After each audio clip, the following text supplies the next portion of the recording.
فاعوذ باللہ من الشیطان الرجیم بسم اللہ الرحمن الرحیم قال اللہ تعالی فی الکتاب الحکیم والعصر ان الانسان لفی خسر الا الذین آمنوا وعملوا الصالحات وتواصوا بالحق وتواصوا بالصبر۔ سامعین گرامی، قرآن مجید کی ایک بہت ہی خوبصورت اور ایک بہت ہی سبق آمیز اور بڑی مختصر ترین سورت جسے ہم سورہ العصر کے نام سے جانتے ہیں،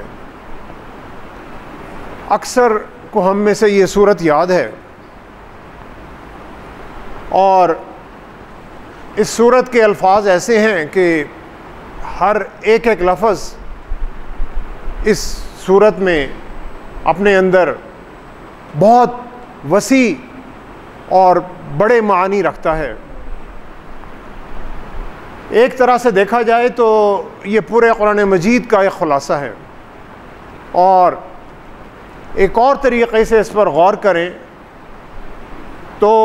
یہ پورے دین اسلام کا بھی ایک خلاصہ ہے۔ قرآن مجید میں اللہ تعالیٰ نے ہمیں دنیا اور آخرت کی کامیابی کے بہت سارے نسخے اور بہت سارے فارمولے بتائے ہیں، بہت ساری ہدایات دی ہیں، اور سورہ العصر میں کامیابی سے زیادہ ناکامی سے بچنے کا فارمولہ بتایا گیا ہے، تاکہ اگر اللہ کے بندے اس کائنات میں، اس زندگی میں اور ابدی زندگی میں بہت زیادہ کامیاب نہ ہوں تو کم از کم وہ ناکام بھی نہ ہو، فیل بھی نہ ہو۔ اسی طرح ہے جیسے جب بچے اسکول میں جاتے ہیں تو استاد انہیں بتاتے ہیں کہ اگر تم اتنے نمبر لوگے، 80%، 90% نمبر لوگے تو تمہارا اے گریڈ ہوگا، تمہاری ڈسٹنکشن ہوگی، تمہاری پوزیشن آئے گی، تمہیں میڈل ملے گا، اور پھر یہ گریڈ ہوگا۔ اور اگر اسکول سے نکل کر کسی یونیورسٹی میں جانا ہے، کسی اچھی یونیورسٹی میں جانا ہے تو تمہارے اتنے گریڈ ہونے چاہیے، اتنی پرسنٹیج ہونی چاہیے، اتنے نمبر ہوں گے تو داخلہ ملے گا۔ پھر استاد یہ بھی بتاتا ہے کہ اگر 50% یا 40% اس سے بھی اگر کم نمبر، ایک بھی نمبر، 1 نمبر بھی کم ہوا تو تم فیل ہو جاؤ گے، یعنی ناکام ہو جاؤ گے، کہ تمہیں ڈراپ آؤٹ ہو جاؤ گے، باہر چلے جاؤ گے، تم مکمل طور پر ناکام ہو جاؤ گے۔ تو سورہ العصر جو ہے یہ بھی ایک بندہ مومن کو ایک وہ کم سے کم، وہ جو ایک ناکامی کا ایک معیار ہے، اس سے اوپر کی ایک لمٹ بتاتی ہے کہ اگر تم اس سے بھی نیچے چلے گئے تو پھر تم ناکام ہی رہو گے، تم فیل ہی رہو گے، تو تم کامیاب کسی بھی صورت میں نہیں ہو سکو گے۔ والعصر، رب العالمین قسم کھا رہے ہیں گزرتے ہوئے وقت کی، ان الانسان لفی خسر، بے شک انسان گھاٹے میں ہے، نقصان میں ہے، سوائے ان لوگوں کے جن لوگوں میں 4 خصوصیات پائی جاتی ہیں۔ الا الذین آمنوا، وہ لوگ سوائے ان لوگوں کے، باقی سب لوگ نقصان میں ہیں، ناکام ہیں، فیل ہو رہے ہیں، سوائے ان لوگوں کے جو اللہ پر پختہ ایمان رکھتے ہیں، وعملوا الصالحات، اور نیک اور اچھے کام کرتے ہیں، وتواصوا بالحق، اور حق کی، سچ کی نصیحت کرتے ہیں، وتواصوا بالصبر، اور صبر کی، یعنی ثابت قدم رہنے کی، اولو العزمی کی اور استقامت کی نصیحت کرتے ہیں۔ تو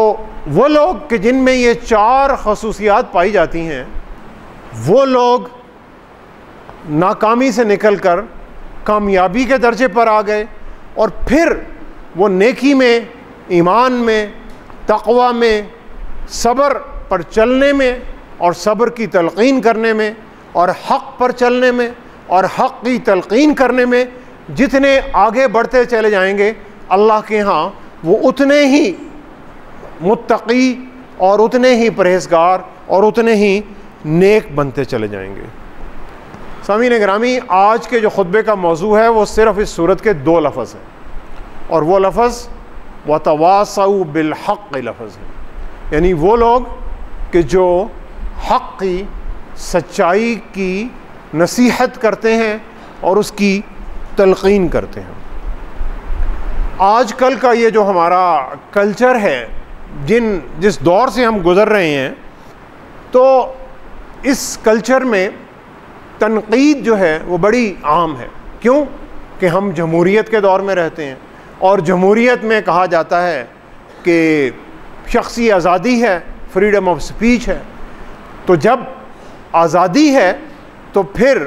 ہر شخص یہ سمجھتا ہے کہ کسی بھی چیز پر تنقید کرنا اس کا ایک بنیادی حق ہے، اور پھر بہت سارے لوگ یہ بھی سمجھتے ہیں کہ اگر ہم کسی بھی چیز پر تنقید کر رہے ہیں تو ہم ایک مثبت انداز میں ایک تنقید کر رہے ہیں، اور اس تنقید سے ہم معاشرے کی اصلاح چاہتے ہیں، تو ہم وَتَوَاصَوْا بِالْحَقِّ کی بات کر رہے ہیں کہ ہم حق کو پھیلانے کی بات کر رہے ہیں۔ یہ ہمارے لوگوں کا ایک خیال ہوتا ہے، اور معاشرے میں آپ دیکھتے ہیں کہ دانشور حضرات اور بہت سارے جو لیڈرز ہیں وہ اکثر وہ ایک تنقیدیں کرتے ہیں۔ آپ انٹرنیٹ پہ جائیں، سوشل میڈیا پہ جائیں، تو ہر جگہ پہ ایک بٹن ہے، ایک لائک کا بٹن ہے، مجھے پسند ہے، مجھے پسند نہیں ہے، ڈس لائک کا بٹن ہے، اور گھر میں والدین بچوں پر تنقید کر رہے ہیں، بچے والدین پر تنقید کرتے ہیں، شوہر بیویوں پر تنقید کرتے ہیں اور بیویاں شوہروں پر تنقید کرتی ہیں، دوست دوسرے دوستوں پر کرتے ہیں، رشتہ داروں پر کرتے ہیں، دفاتر میں، گھروں میں، مجالس میں، اور خصوصی طور پر دوسروں کی غیر موجودگی میں ہم لوگوں کو عموماً تنقید کا نشانہ بناتے رہتے ہیں۔ اور پھر تنقید موسم پر بھی ہوتی ہے، تنقید مہنگائی پر بھی ہوتی ہے، حکومت پر بھی ہوتی ہے، قیادت پر بھی ہوتی ہے، سیاسی پارٹیوں پر بھی ہوتی ہے، کرپشن پر بھی ہوتی ہے، اور پھر بہت سارے لوگ وہ یہ سوچ رہے ہوتے ہیں کہ ہم تو یہ نصیحت کر رہے ہیں، اصلاح کر رہے ہیں اور حق کی بات کر رہے ہیں۔ حق کی بات تو صحیح ہے، وَتَوَاصَوْا بِالْحَقِّ، اللہ نے حکم دیا کہ حق کی نصیحت کرتے رہے، حق کی وصیت کرتے رہے۔ تواصو وصیت سے نکلا ہے، وصیت عربی زبان کا لفظ ہے اور اس کے معانی بہت وسیع ہیں۔ اس کا ایک معنی جو ہے وہ نصیحت ہی کا ہے۔ اللہ تعالیٰ نے قرآن مجید میں بھی اس کا ذکر کیا، ذالکم وصاکم بہ، کہ میں تمہیں یہ ایک نصیحت کر رہا ہوں۔ اللہ تعالیٰ اپنے بندوں کو کہہ رہے ہیں کہ میں تمہیں نصیحت کر رہا ہوں۔ یوصیکم اللہ فی اولادکم، کہ اللہ تعالیٰ تمہیں تمہاری اولادوں کے بارے میں نصیحت کر رہے ہیں، تمہیں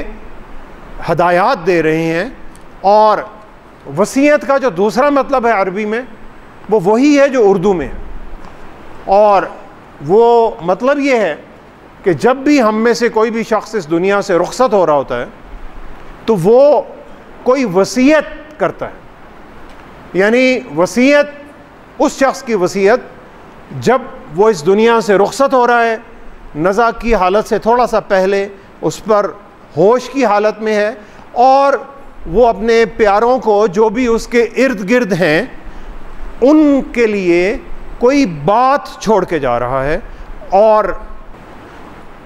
جو بھی اس کی زندگی کا نچوڑ تھا، پورا جو تجربہ اور علم اس نے پوری زندگی 60 70 80 سال کی عمر میں جو اکٹھا کیا، اور اب وہ جب اس دنیا سے رخصت ہو رہا ہے تو اس کی کوشش ہے کہ میں اپنے پیاروں کو چند الفاظ جو ہیں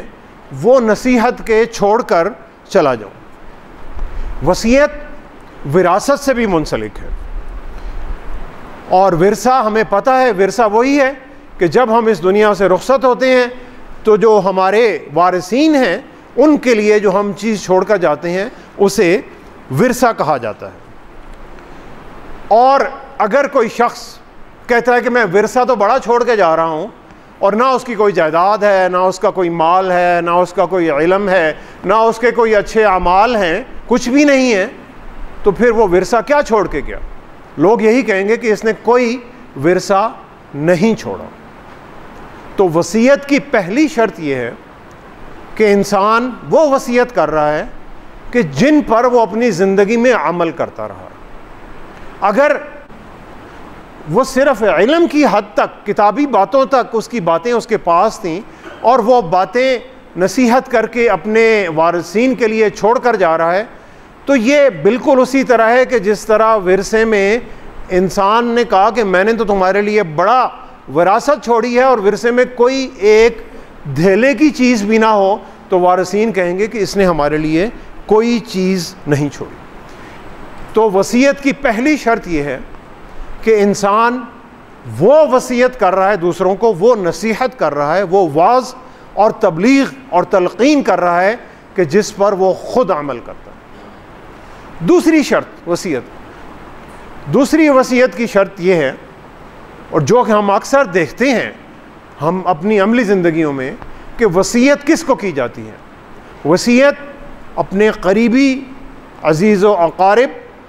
اور رشتہ داروں کو، اور بہت ہی فیملی میں جو کلوز لوگ ہیں انہیں کی جاتی ہے۔ یعنی وہ لوگ کہ جن کا وصیت کرنے والوں پر، وصیت کرنے والے کا اور وصیت لینے والوں کا آپس میں پیار کا، خلوص کا، محبت کا اور اعتماد کا، جسے ہم ٹرسٹ کہتے ہیں، یہ اگر رشتے موجود ہیں تو پھر وصیت کرنے والا ہی وصیت کر رہا ہے، انہیں کوئی نصیحت کر رہا ہے۔ یعنی کوئی بھی شخص کسی اجنبی شخص کو وصیت کبھی نہیں کرتا۔ تو کوئی بھی ایسا شخص کہ جس سے آپ کے ساتھ پیار کا، محبت کا، خلوص کا، اخلاص کا اور اعتماد کا رشتہ نہیں ہے، اس کے ساتھ وصیت نہیں ہوتی۔ تیسری شرط وصیت کی، تیسری شرط یہ ہے کہ جو شخص وصیت کر رہا ہے اور جن کو وصیت کی جا رہی ہے وہ آپس میں ایک دوسرے کی طرف پوری طرح متوجہ ہیں، دل و جان سے۔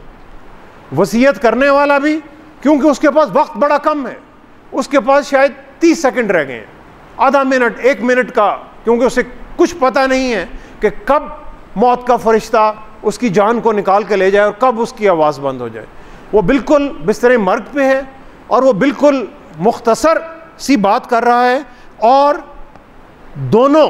یعنی وصیت کرنے والا اور وصیت لینے والا دونوں ایک دوسرے کی طرف پوری طرح متوجہ ہیں۔ کوئی شخص اپنے فون کی طرف نہیں دیکھ رہا، کوئی ادھر ادھر نہیں دیکھ رہا، کسی کی توجہ ادھر ادھر نہیں ہے، دونوں کی توجہ، لینے والے کی، وصیت دینے والے کی، دونوں کی توجہ آپس میں پوری طرح مرکوز ہے۔ اور چوتھی شرط یہ ہے کہ جو وصیت دینے والا ہے وہ اپنی زندگی کا جو سب سے اہم بات ہے، پوری زندگی کا 70-80 سال کی زندگی کا جو نچوڑ ہے، وہ اسے کچھ سیکنڈز میں بیان کرنے کی کوشش کر رہا ہے۔ یعنی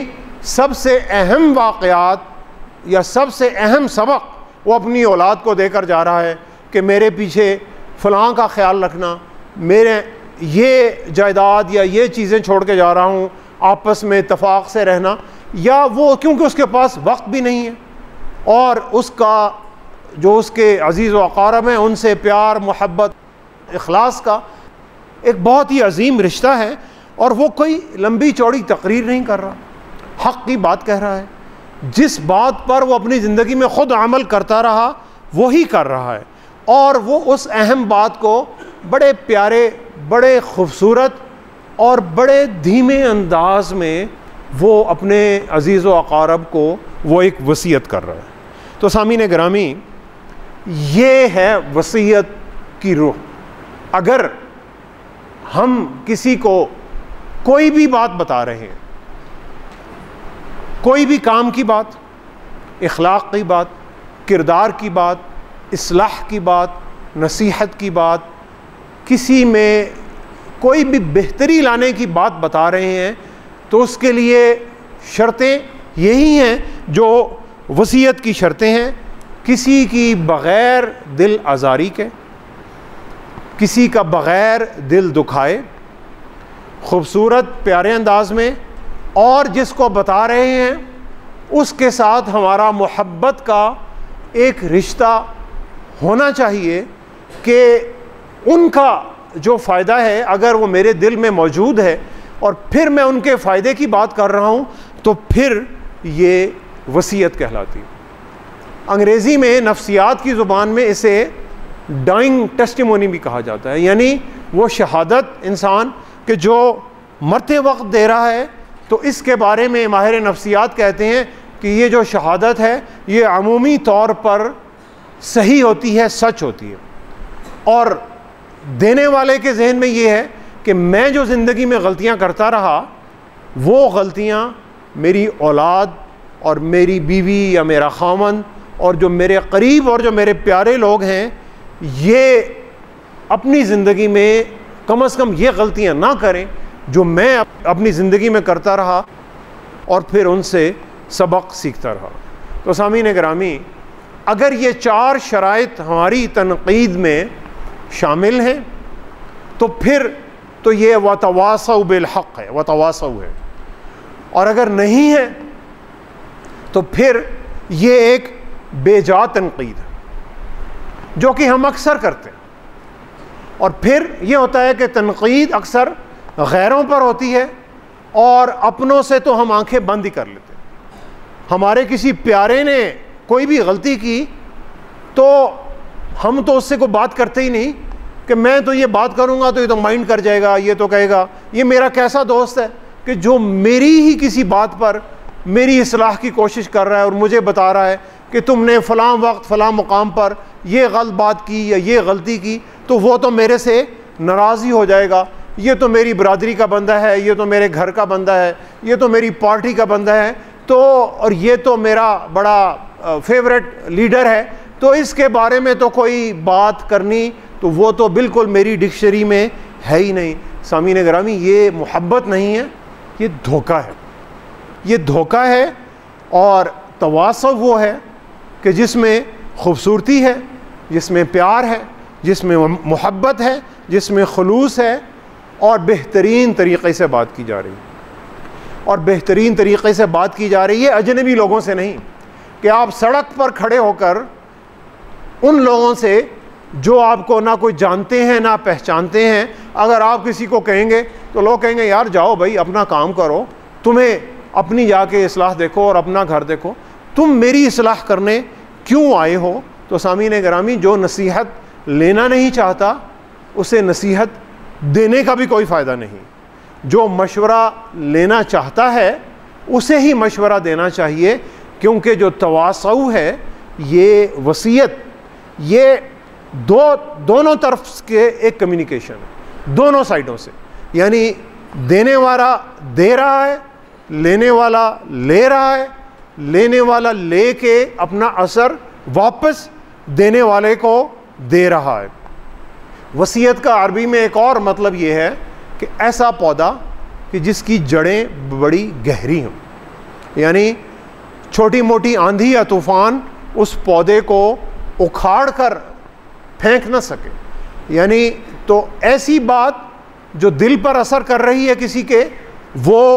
تواصع میں آتی ہے. اور وصیت کا تیسرا مطلب عربی میں یہ ہے کہ کہنے والے کی بات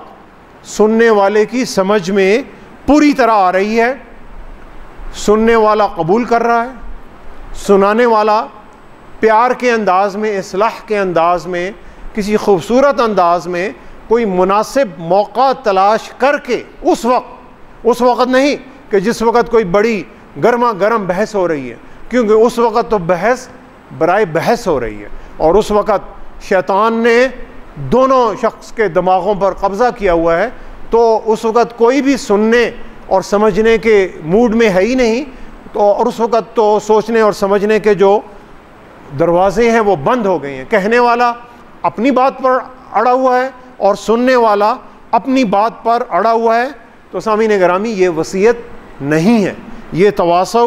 نہیں ہے۔ صحابہ اکرام نے وصیت دی بھی، وصیت لی بھی۔ وہ وتواصوا بالحق تلقین کرتے تھے اور تلقین سنتے بھی تھے۔ ہمارے معاشرے میں تھوڑے سے آپ کسی شخص کو دیکھیں کہ وہ علم میں اور رتبے میں تھوڑا سا جب اوپر جانا شروع ہوتا ہے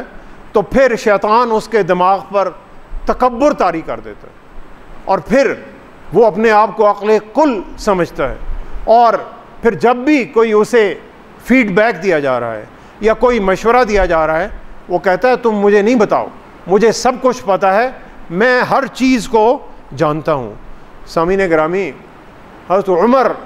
عمر فاروق رضی اللہ تعالیٰ عنہ کی ایک مثال شاید ہم نے سنی ہوگی، میں دوبارہ سناتا ہوں۔ حضرت عمر فاروق خلیفہ وقت ہیں، بادشاہ وقت ہیں، وہ مدینہ المنورہ کی گلیوں میں رات کو ایک گشت پر ہیں، ایک گھر کے باہر سے گزر رہے ہیں تو گھر کے اندر سے کوئی آواز آ رہی ہے، تو حضرت عمر رضی اللہ تعالیٰ عنہ کو شک پڑتا ہے اور وہ جاتے ہیں اور اس کی ایک کھڑکی ہے گھر کی، اس کھڑکی سے اندر جھانکتے ہیں اور وہ دیکھتے ہیں کہ اندر ایک شخص ہے اور شاید کوئی گانے بجانے کا سامان ہے، اور وہ شخص جو ہے کچھ پی بھی رہا ہے۔ تو حضرت عمر فاروق رضی اللہ تعالیٰ عنہ سمجھتے ہیں کہ یہ شراب پی رہا ہے، نشے میں ہے، اور آپ دیوار پھلانگ کر اس کے گھر کے اندر جاتے ہیں اور کہتے ہیں او اللہ کے دشمن، تو یہ گناہ کے کیا کام کر رہا ہے؟ تو وہ شخص حضرت عمر رضی اللہ تعالیٰ عنہ کو، کہ جو اس وقت کے امیر المومنین ہیں، خلیفہ وقت ہیں، وہ کہتا ہے کہ اے امیر المومنین، اگر میں نے گناہ کا ایک کام کیا ہے تو آپ نے گناہ کے 3 کام کیے۔ آپ نے میرے گھر کے اندر میری کھڑکی سے جھانکا ہے، اور آپ کو معلوم ہے کہ پیارے نبی صلی اللہ علیہ وسلم نے اور رب العالمین نے اس حرکت کو ایک بہت بڑا گناہ قرار دیا، اور پھر آپ نے یہ گمان کیا ہے کہ میں شراب پی رہا ہوں، میں کچھ اور بھی پی سکتا ہوں، میرے گلاس میں کوئی پانی بھی ہو سکتا ہے، آپ نے دور سے دیکھا ہے، آپ کو اس بات کا یقین نہیں ہے، آپ نے گمان کیا ہے، اور گمان کرنا کسی کے بارے میں یہ بھی گناہ کا کام ہے۔ اور تیسرا کام جو آپ نے کیا کہ آپ میرے گھر میں بلا اجازت داخل ہوئے، تو آپ نے نبی کریم صلی اللہ علیہ وسلم کی اور اللہ تعالیٰ کی بنائی ہوئی 3 حدود کو پامال کیا۔ حضرت عمر فاروق لاجواب ہوتے ہیں، سر جھکاتے ہیں اور واپس آ جاتے ہیں۔ پھر کچھ ہی دن بعد وہی شخص مسجد میں حضرت عمر فاروق کو دوبارہ ملتے ہیں، اور حضرت عمر انہیں کہتے ہیں کہ میں نے آپ کے بارے میں کسی کو کچھ نہیں بتایا، یعنی جو بات آپ کی اور میرے درمیان ہوئی وہ بس میرے تک ہی تھی اور میں نے اپنے تک ہی رکھ لی۔ اور وہ شخص حضرت عمر کو کہتے ہیں کہ امیر المومنین، اس دن کے بعد میں نے شراب پینے سے توبہ کر لی، اس دن کے بعد میں نے شراب پینے سے توبہ کر لی۔ یعنی خلیفہ وقت ہونے کے باوجود حضرت عمر فاروق رضی اللہ تعالیٰ عنہ کہ جن کا غصہ اور جن کا جاہ و جلال اور جن کا دبدبہ پوری اس وقت کی جتنی بھی ایک سلطنت تھی جو سپر پاور اس میں پھیلا ہوا تھا، وہ ایک ایسے شخص کی کہ جو شاید شراب کے نشے میں تھا، اس کی بات کو حضرت عمر فاروق نے تحمل سے سنا اور اس سے وصیت لی، اور اس شخص نے بھی حضرت عمر فاروق سے وصیت لی اور اپنی اصلاح کی۔ یہ سامعین گرامی وتواصوا بالحق ایک بہت ہی ایک بہترین مثال ہے۔ اس کے علاوہ اگر کوئی باتیں ہیں تو شاید باتیں سچ تو ہو جائیں لیکن تواصع نہیں ہو سکتی، کیونکہ سچ بات کسی کو کہنا، سچی بات کہنا اور خود اس پر عمل نہ کرنا، تو اس کا بھی کوئی فائدہ نہیں. سچی بات کہنا اور برے انداز میں کہنا، اس کا بھی کوئی فائدہ نہیں. سچی بات کہنا اور پھر اس میں اپنے جتنے بھی وہ جو رشتہ داریاں اور جو ساری انسان کی ایک اپنی جو خواہشات ہیں انہیں بھی اکٹھا کر دینا، ان کا بھی کوئی فائدہ نہیں. اسی لیے کہا جاتا ہے کہ وہ دکاندار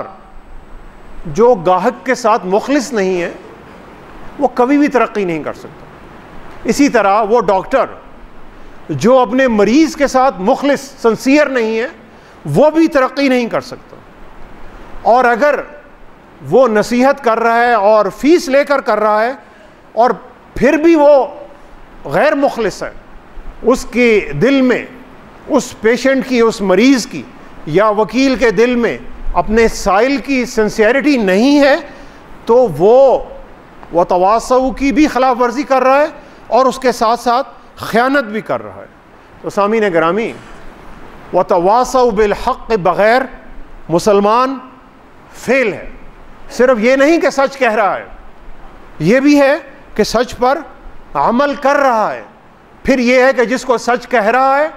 اس کے ساتھ خلوص کا، پیار کا، محبت کا، ادب کا، احترام کا رشتہ ہے یا نہیں ہے. اور پھر کہنے والا اور سننے والا ایک دوسرے پر اعتماد کر رہے ہیں یا نہیں. اگر کر رہے ہیں تو یہ تواصو ہے، اگر نہیں کر رہے تو یہ تواصو نہیں ہے. تو سامعین گرامی، جو وصیت نہیں کر رہا وہ بھی فیل ہے، جو وصیت نہیں لے رہا وہ بھی ناکام ہے، جو خود عمل نہیں کر رہا وہ بھی ناکام ہے، اور جو مخلص نہیں ہے، جس کے دل میں دوسرے کا درد نہیں ہے، اخلاص اور محبت اور پیار نہیں ہے، وہ بھی ناکام ہے. اور جو دل سے اپنی اور دوسرے کی اصلاح نہیں چاہتا وہ بھی ناکام ہے. سامعین گرامی، پیارے نبی صلی اللہ علیہ وسلم کا جو اسوہ حسنہ تھا وہ اس میں امت کا پیار اور محبت اور خلوص کوٹ کوٹ کر بھرا ہوا تھا. لقد جاءکم رسول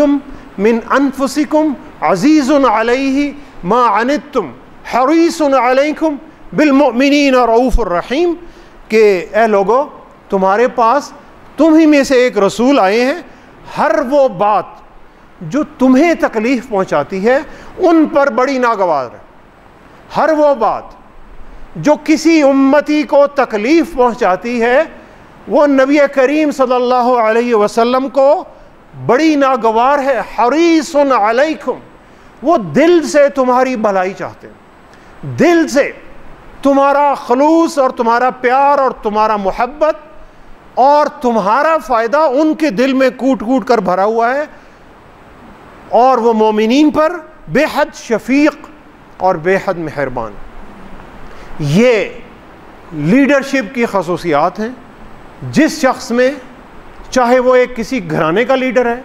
چاہے وہ کسی ایک چھوٹی دکان کا لیڈر ہے، چاہے وہ اپنی ذات کا لیڈر ہے، اگر اس کے دل میں یہ چیزیں ہیں تو پھر تو وہ تواصوا بالحق پر چل رہا ہے.